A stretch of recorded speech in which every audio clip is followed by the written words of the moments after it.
To look here at the other reproductive phases that happen in females. So puberty is where it starts out. This is where we have estrogen being the main hormone that is responsible for the secondary sex characteristics. Very similar in males, that's going to be testosterone. But this hormone is responsible for things like the female stature, widening of the female hips, the different deposition of fat. So fat deposition around the breasts, around the hips and buttocks, which is typical of females. We also see more sebum and oil being secreted on the skin, and then body hair changes as well. So genital hair changes, and then just general body hair changes as well. Growth of bones, more so in males, but we also see growth of bones in females as well that really help with limb lengthening and just overall bone growth. During the reproductive years, which are really later years, so we're talking about anything after puberty, so probably about 16 upwards to 40, estrogen levels remain high to help maintain those secondary sex characteristics, okay? This is why after menopause, we lose that estrogen and we sometimes lose some of those secondary sex characteristics. Okay, moving on to menopause. So this is the final phase or final reproductive phase, that is. This is where estrogen levels decrease.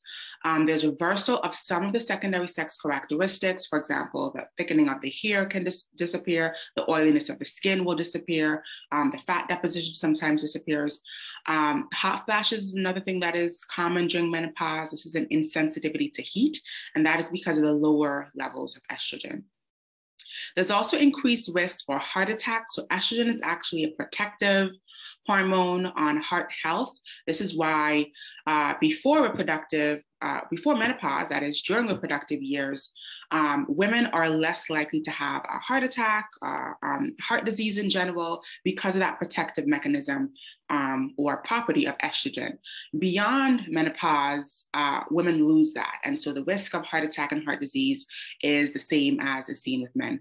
And then osteoporosis. So estrogen helps with bone mineralization.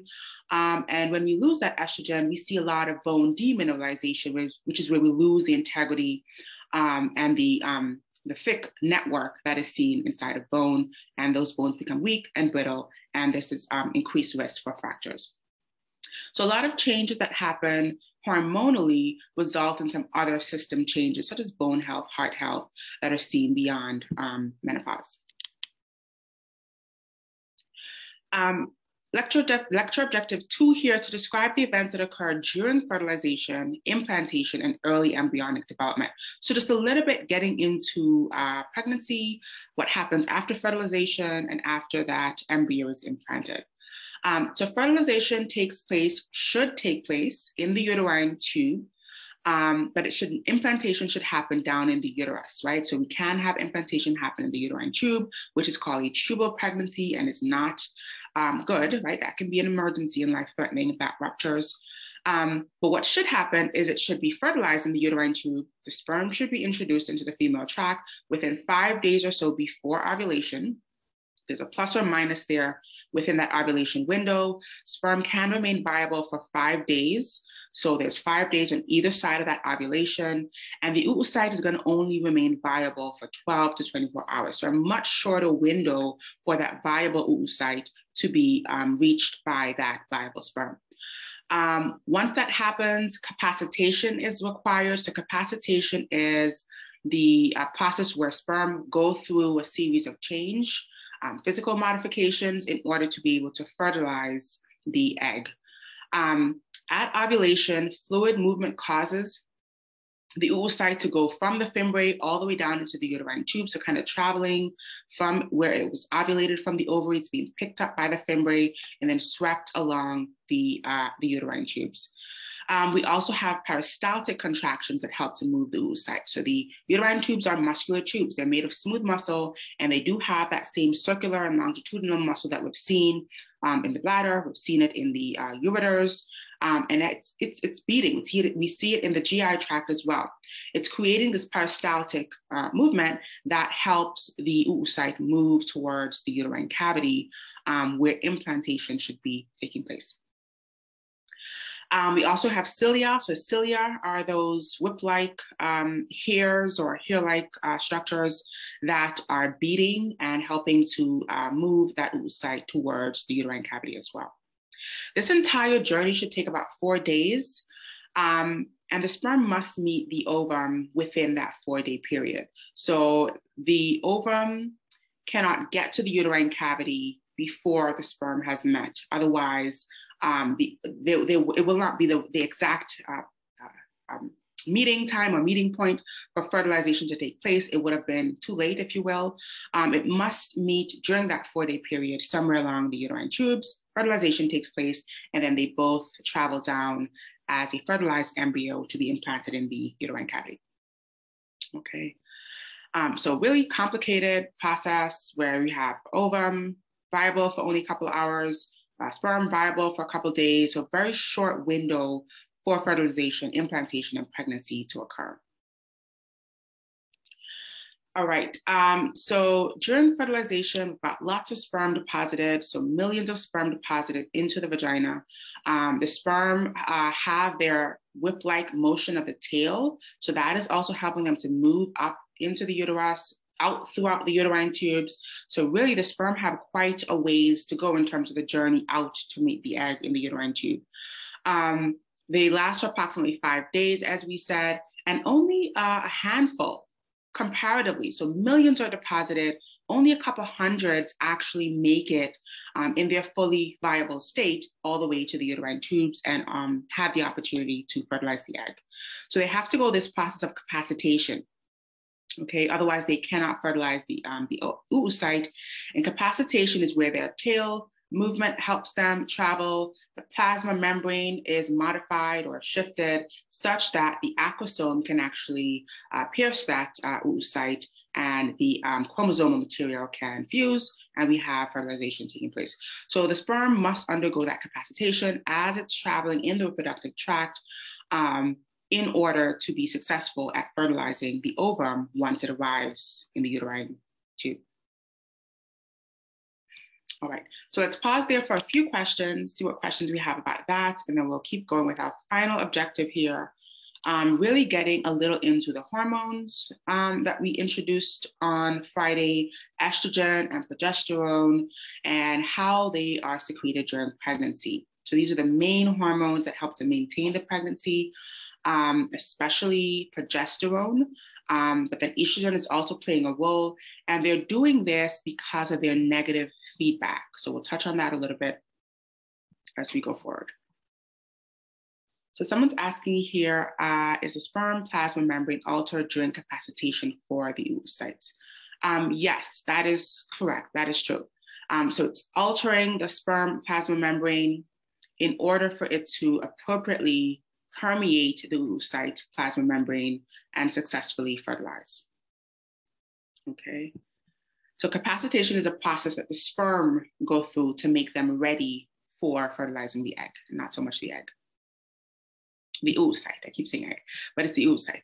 Okay, so let's move on here and talk about these hormones. So hormonal changes during pregnancy. So after we've got successful fertilization of our ovum, our oocyte, by the sperm, or spermatocyte, we now have an embryo. So that can be implanted into the uterine cavity. We now see the corpus luteum modify itself to become the placenta.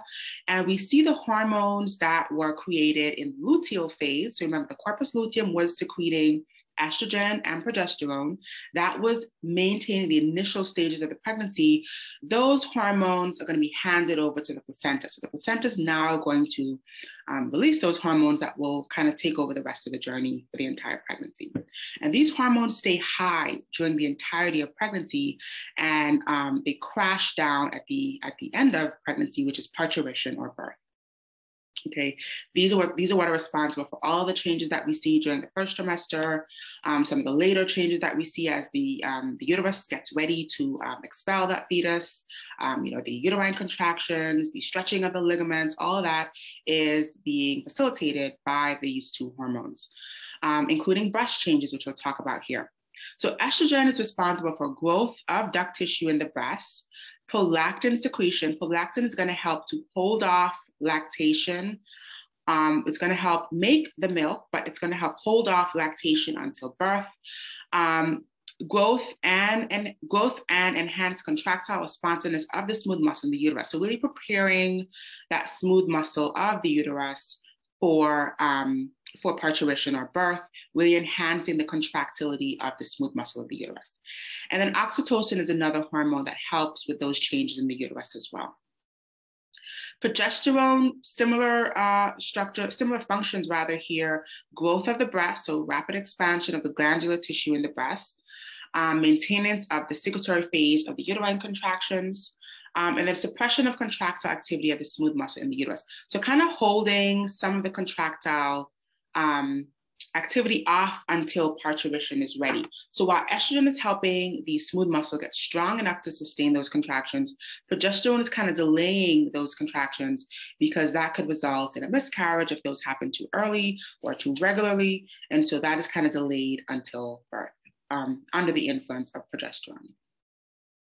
So here's what these hormones look like. We have HCG, which I'll touch on in a minute.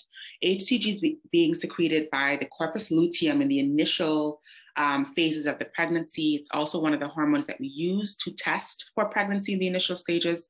But then we can also see in the background this estrogen and progesterone spiking, and they will maintain their trajectory of being really high throughout the entire pregnancy until parturition, where they drop off. And so this drop-off is responsible for some of the changes that we see after pregnancy as well, when those hormones kind of come crashing down.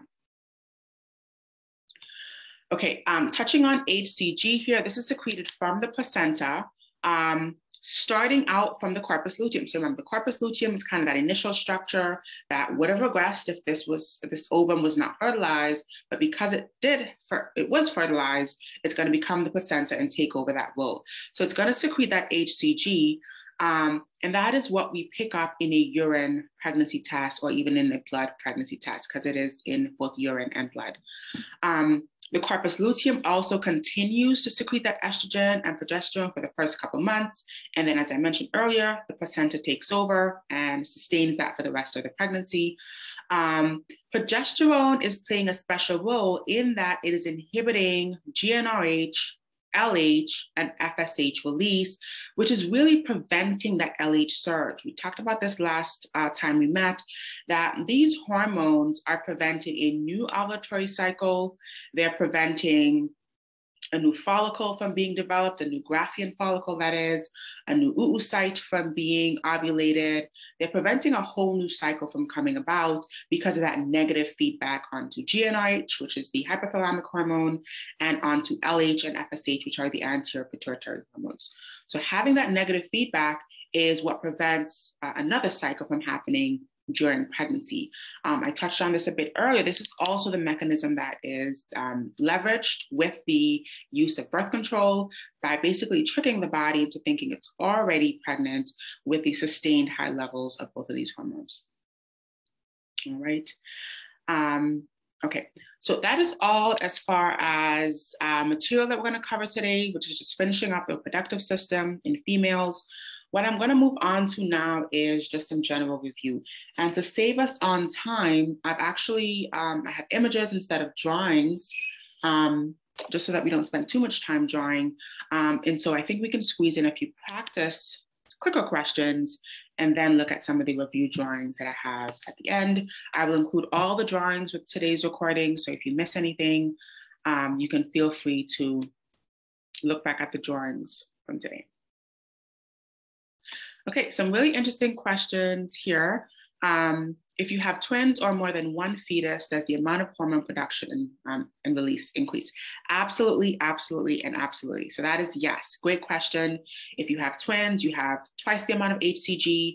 It should be rising twice as fast, so probably doubling by the day. You also have twice the amount of estrogen and progesterone, which is why morning sickness may be a little bit more harsh, just because the higher levels of these hormones, because you essentially have twice the amount of placenta secreting twice the amount of these hormones during a twin pregnancy. Okay, that was a really good question. Any other questions before we start these clicker questions? All righty. Yeah, I wish I could spend a whole day on this. There are so many interesting tangents and clinical correlations with pregnancy and with parturition and with embryology. But this is all that we have time for in terms of the scope of this class. So let's go ahead here and start a poll. Oops, sorry. Alrighty.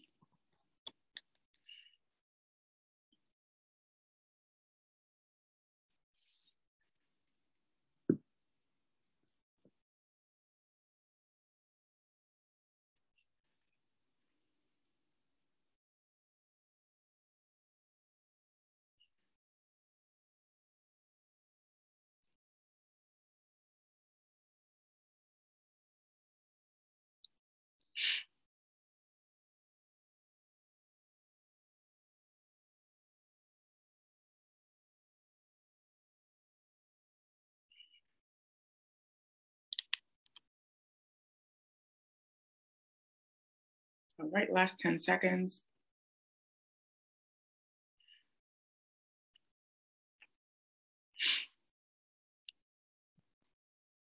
Okay, let's take a look. Okay, lots of response for D. Which of the following is not a function of the granulosa cells? So secreting chemical messengers that target the oocyte, that is definitely a function. Transporting nutrients to the oocyte's interior, definitely a function in terms of that supportive role. And then secreting a protein called inhibin, which is going to have that negative feedback, that is also a function of the granulosa cells. D, serving as intermediaries between oocytes and sperms, that is not a function of granulosa cells. All right, so the answer here was D, which many of you correctly selected. Right, let's look at another.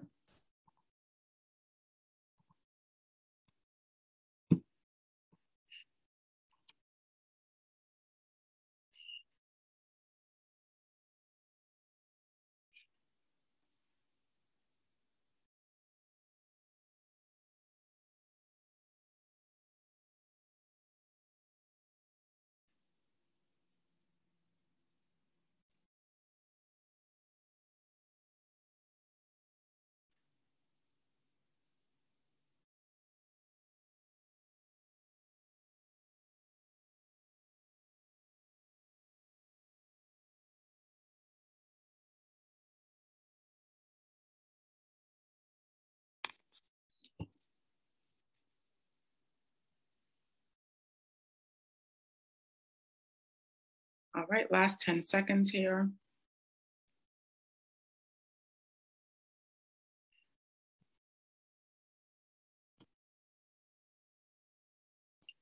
All right.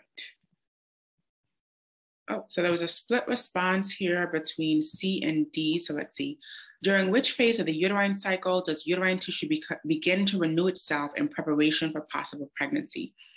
So keywords here, uterine cycle and uterine tissue begin to renew itself. So a lot of you selected between C and D, and probably even A, because 6 of you selected A. This is actually D, the proliferative phase. Remember, the uterine cycle has the menstrual phase, the proliferative phase, and the secretory phase. So the follicular phase is not even a uterine cycle phase, right? So C should have definitely been the first to be crossed off. The second clue is that where does the uterine tissue begin to renew itself? That's going to be after the menstrual phase and before the secretory phase. So that's going to be the proliferative phase, which is where the glands start thickening up. There's more mucus being secreted. The smooth muscle starts getting thicker. The arteries, so more blood flow to the uterus begins to increase. And that is the proliferative phase. Okay, the secretory phase is where we have that continuing to happen, but at this time, the uterus is really prepared for possible implantation. But where we see that begin to happen, that renewal of the uterine tissue and the uterine lining begin to happen is definitely in the proliferative phase. All right, so the answer there should have been D. The follicular phase is actually an ovarian cycle phase. This is the first 14 days where we have the ripening of a brand new follicle going from a primordial follicle to a Graafian follicle, and the development of that oocyte with the help of the hormones being secreted and the granulosa cells, which are surrounding and really providing the nutrition towards that oocyte. Okay. All right, let's look at another question here.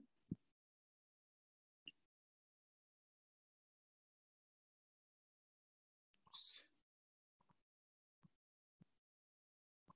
Okay.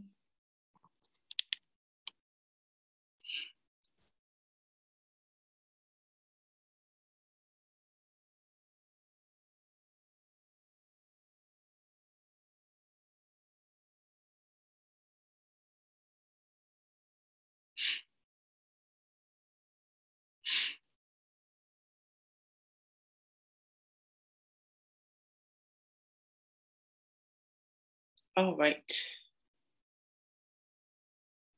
Oh, still have 30 seconds. 30 seconds left.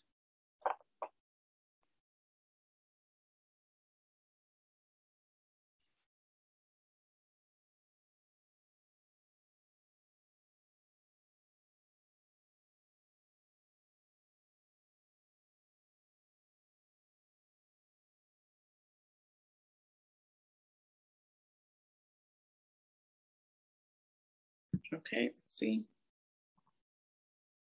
So lots of responses for B. Which of the following processes describes a number of changes that the sperm undergoes in the vagina that are essential for fertilization to occur? B is correct. That is capacitation, which are the modifications of the sperm itself, preparing it for fertilization. This happens along the female reproductive tract. All right, answer here would be B, capacitation. We'll look at one final question.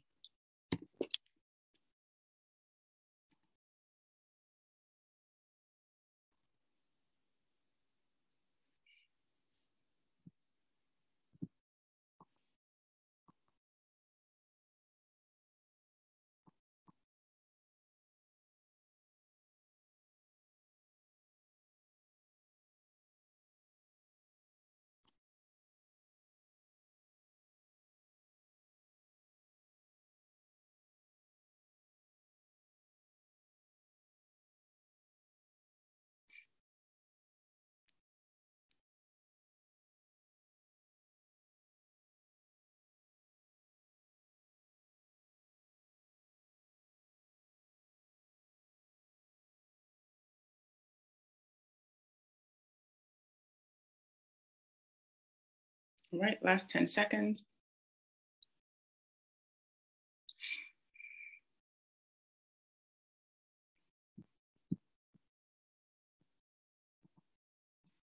Okay.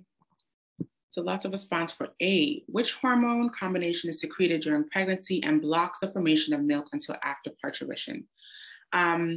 So a lot of you selected prolactin inhibiting hormone and estrogen. This is actually estrogen and progesterone. Okay, so prolactin is preparing the breast for lactation. Oxytocin is preparing the uterus for birth, but estrogen and progesterone are kind of holding those things off until after parturition. So these hormones are high during the pregnancy. And when parturition is happening, they drop off. That's why they have to drop off to allow prolactin and oxytocin to really be able to allow the uterine contractions and lactation to occur. So while these are responsible for these birth changes, estrogen and progesterone are both responsible for delaying their effects until birth has taken place. All right, so the correct answer here would have been B, estrogen and progesterone. All right. Okay, any questions before we move on? So we're going to start with this first drawing here, which is the macromolecules, their enzymes that break them down, the micronutrients or smaller components that they have to be broken down into in order to be absorbed, and then the mechanism of absorption. Okay. I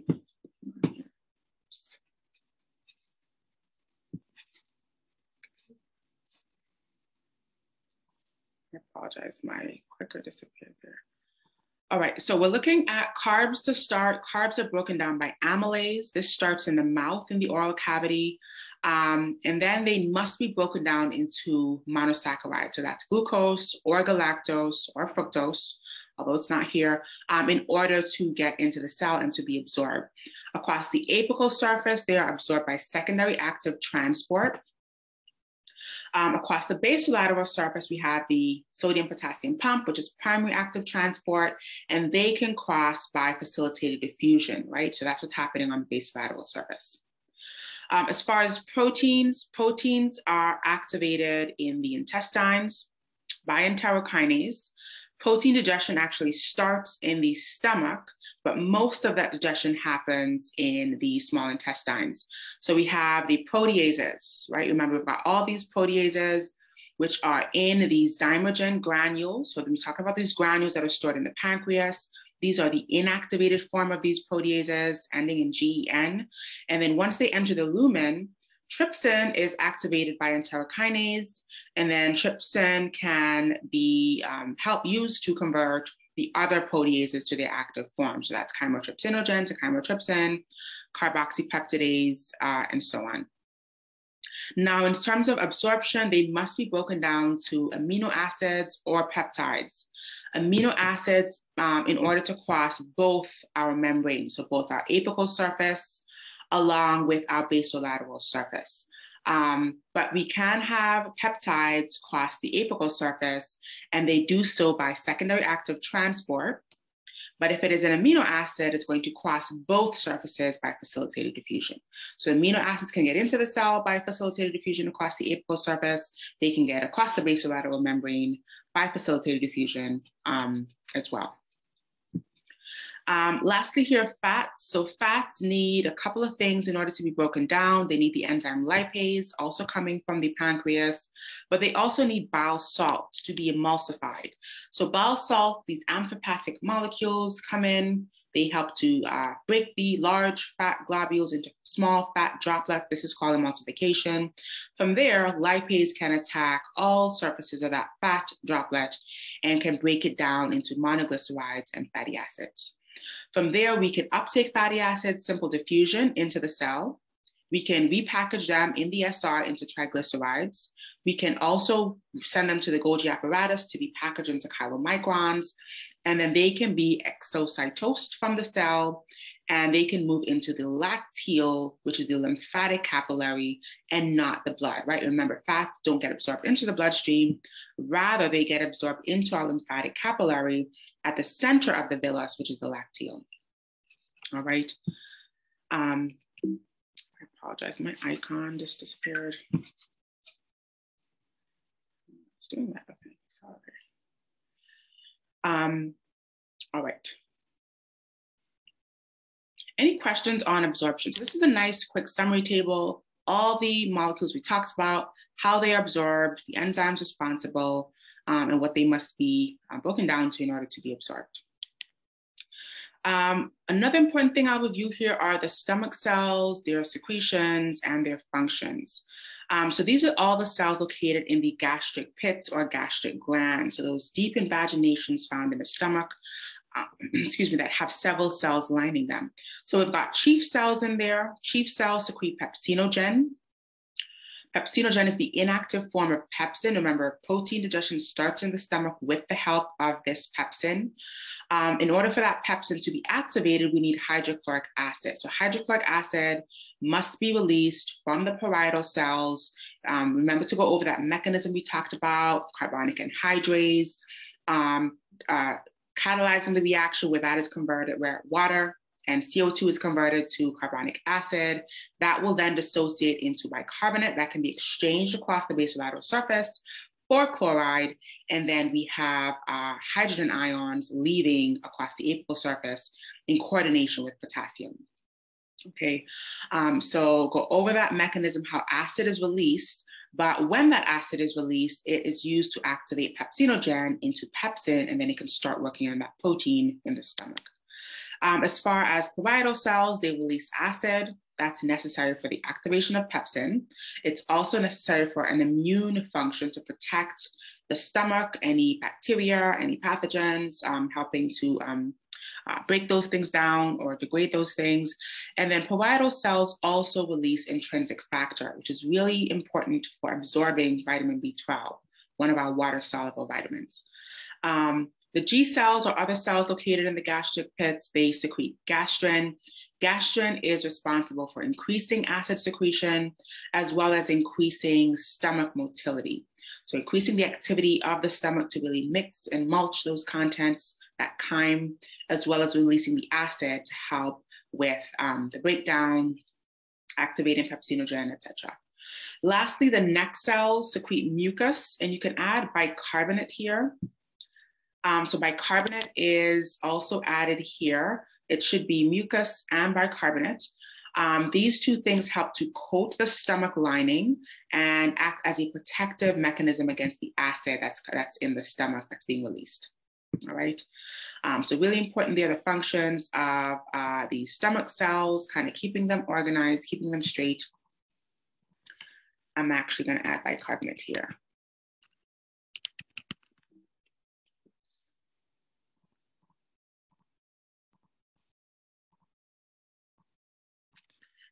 Okay, any questions on this bit before we move on?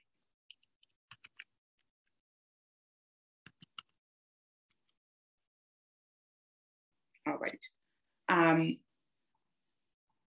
Let's keep going here then. So let's go move on to some of the reproductive, or some of the hormones rather. So this is a nice table to summarize all of the hormones that we've spoken about. So we've got gastrin, CCK, and secretin, where they're secreted, what the stimulus for their secretion is, and what their actions are. So gastrin secreted by the G cells, we kind of touched on that previously. The stimulus for gastrin secretion is the presence of proteins, amino acids, or peptides in the stomach, right? Because we secrete that acid activates pepsin, and pepsin breaks down those proteins. It will make sense for proteins to be a stimulus for gastrin secretion. Stomach distension is another stimulus for gastrin secretion as well. So just physical stretch or distension of the stomach is another thing that promotes gastrin. Its action, acid secretion. It also increases stomach motility. And then another associated function is relaxing the ileocecal sphincter. So this promotes the emptying of the distal, the distal parts of the small intestine, which is just another way of preparing the entire GI tract for the movements that are coming down. So activating acidity, activating stomach motility, but also activating the small intestine ileocecal sphincter to help promote the emptying of the contents that are coming through.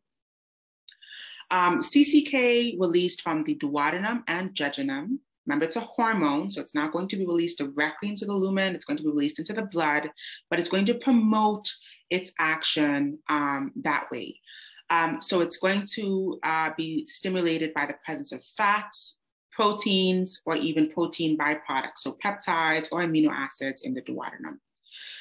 Its action is going to be releasing enzymes from the acinar cells. And again, that would make sense if we've got fats in the intestine duodenum, if we've got proteins present, we want to be releasing the enzymes from the acinar cells to help start breaking down those products. Another role of CCK is to potentiate secretin release. So it's going to kind of work hand in hand with secretin. It's going to kind of nudge secretin, and then secretin is going to be doing its role, which is bicarbonate release from the ductal cells. So as a secondary role, CCK also results in some bicarbonate release from ductal cells.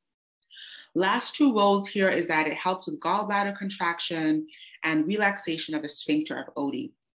So we talked a lot about the sphincter of Oddi. It's located at the ampulla of Vater, which is that shared opening between the pancreatic duct and the common bile duct.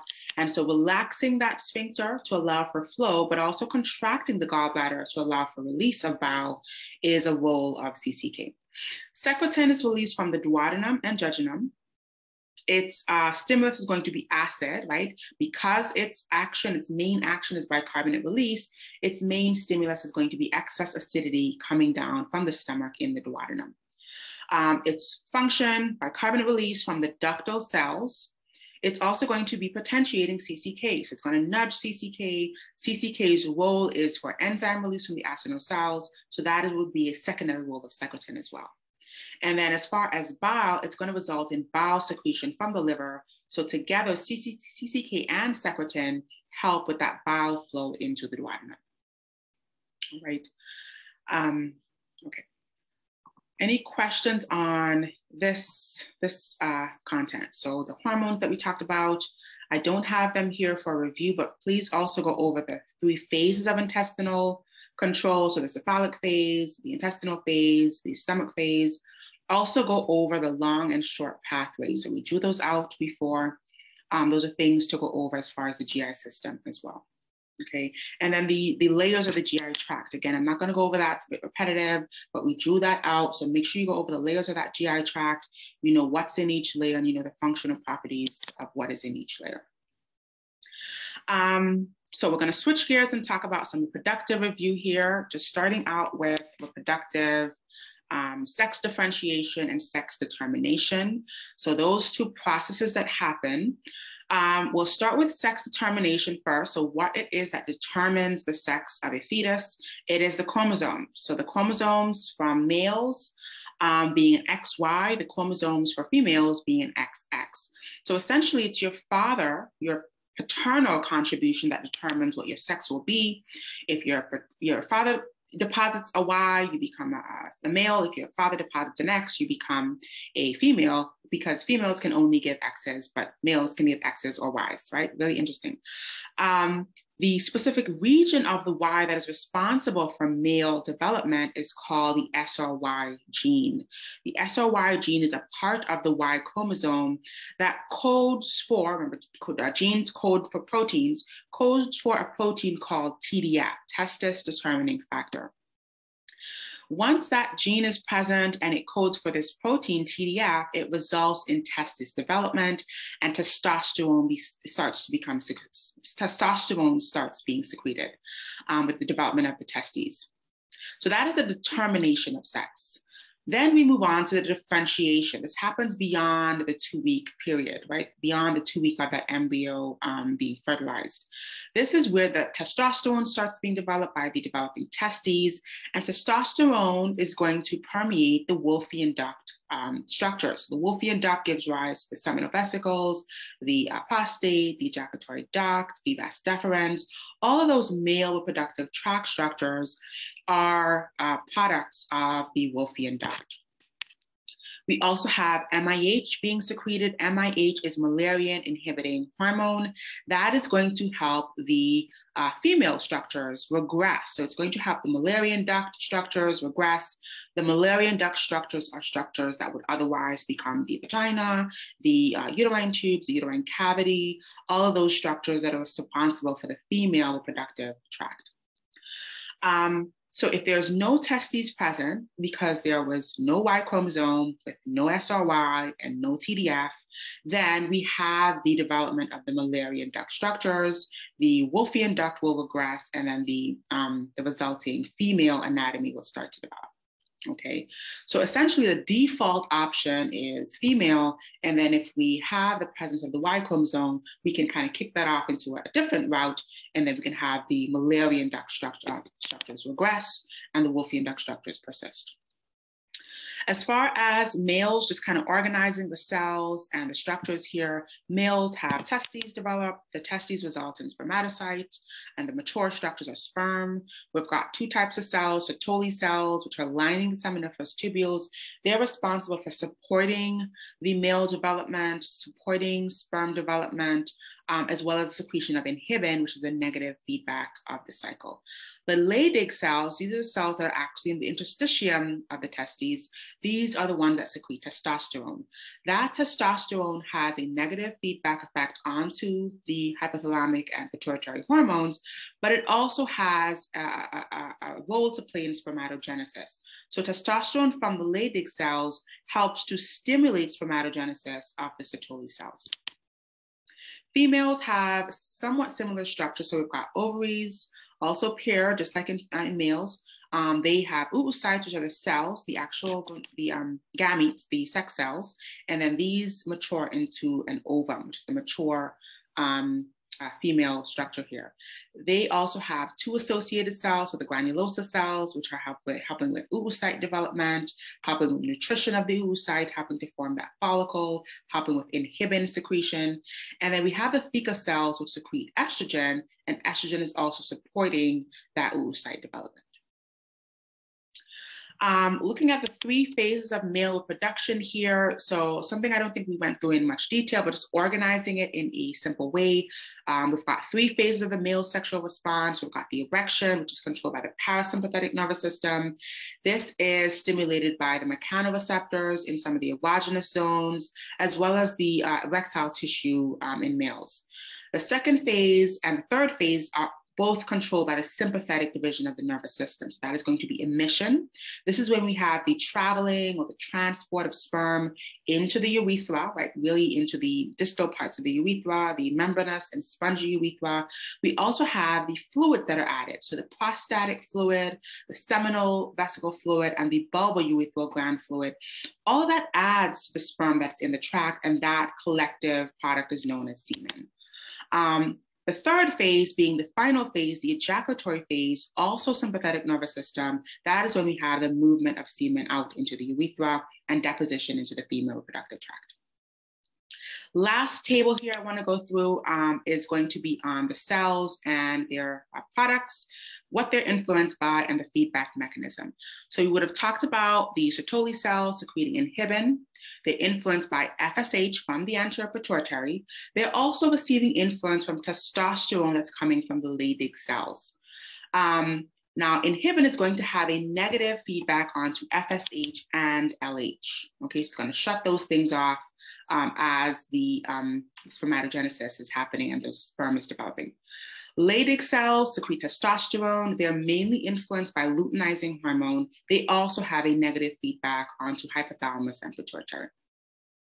In females, we have the granulosa cells secreting inhibin, reactive to FSH and having a negative feedback onto FSH. The theca cells are somewhat similar, but these have a dose-dependent relationship.